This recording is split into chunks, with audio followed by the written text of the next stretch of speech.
Salut lume! Astăzi facem primul episod de Brawl Stars. Iar primul episod și primul match de Brawl Stars de pe YouTube, de pe acest canal de fapt, o să-l jucăm cu Shelly. Da, am mai jucat și eu un pic să mai amintesc cum este jocul.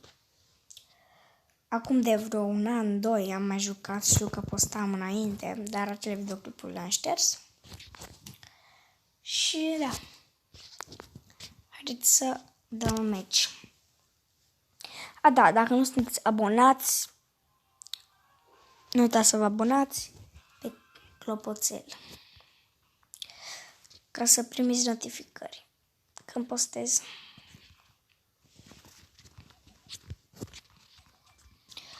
Da, și mai scrieți-mi în comentarii ce vreți să mai filmez. Pentru că mie nu-mi vine nicio idee ce să filmez. Până acum am făcut doar promovări.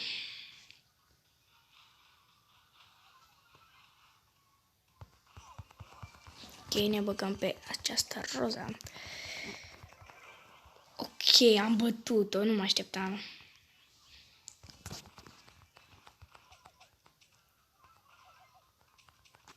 Să vină și el pe noi.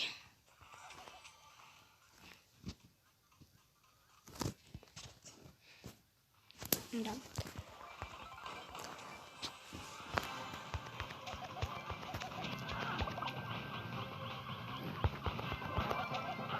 Ok.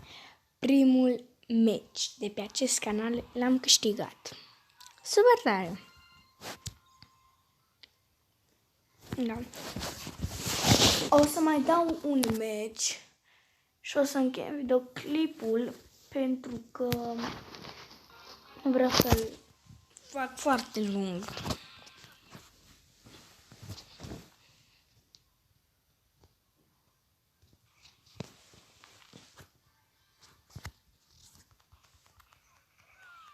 Da, am pierdut. Cam atât acest episod. O să facem ca să vă plictisiți.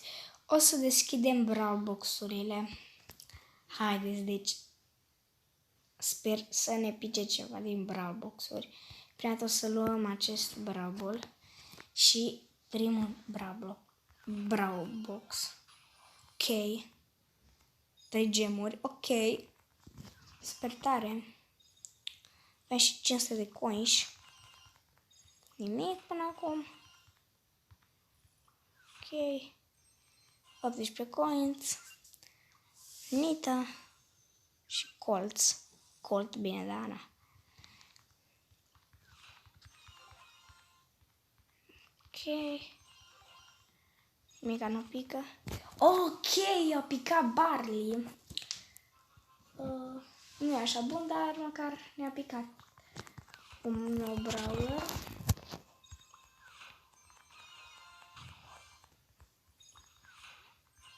Ok, am făcut 700 de coins. Hai să vedem aici așa. Punem pe fundal, adică hai să-i upgradăm pe toți, pentru că avem bani să-i upgradăm. Așa. Bun.